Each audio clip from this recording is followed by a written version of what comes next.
नहीं उठ रहा।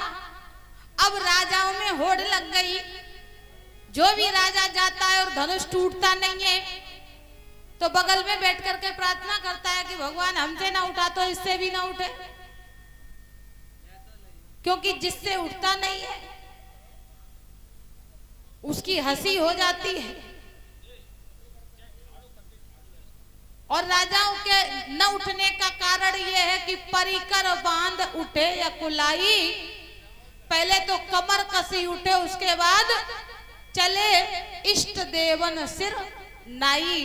पहले कमर कसी, फिर चल पड़े, उसके बाद इष्ट देवताओं को सिर नवाया। और जबकि जब कोई कार्य किया जाता है तो पहले इष्ट देव का पूजन होता है, उसके बाद कार्य होता है, तो उल्टा किया।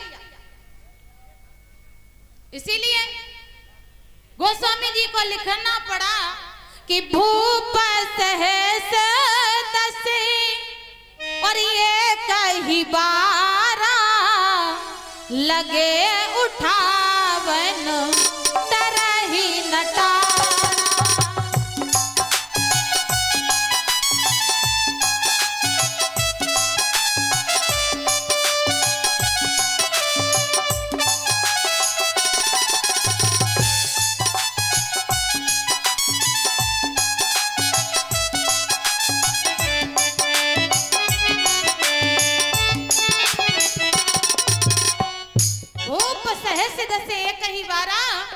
और लगे उठावन तरहिना तारा।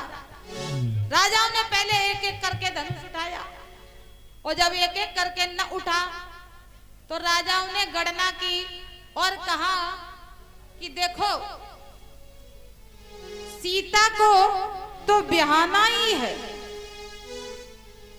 सीता को तो लेके जाना ही है, क्योंकि त्रिभुवन जय समेत वैदेही, तीनों लोकों की विजय, विश्व विजय मिलेगी जो सीता को प्राप्त करेगा। बोले कब? तो कहा जो धनुष को उठाएगा, तोड़ेगा। तो इसलिए बोले अकेले अकेले से काम न चले तो संगठन कर लो। अब देखिए संगठन में बोले सब एकत्र हो जाओ। अब एकत्र हो गए तो बोले इकट्ठा होके फिर क्या करें? तो बोले सब मिलके धनुष उठाओ।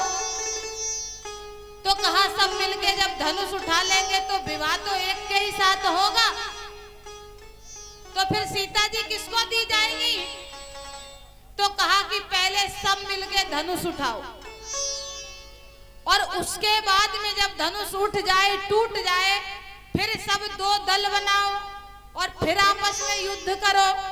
तो जितने बच जाए फिर उनमें से फिर आधे करो, फिर युद्ध करो, अंत में जो एक अकेला बच जाए वो सीता जी ले जाए।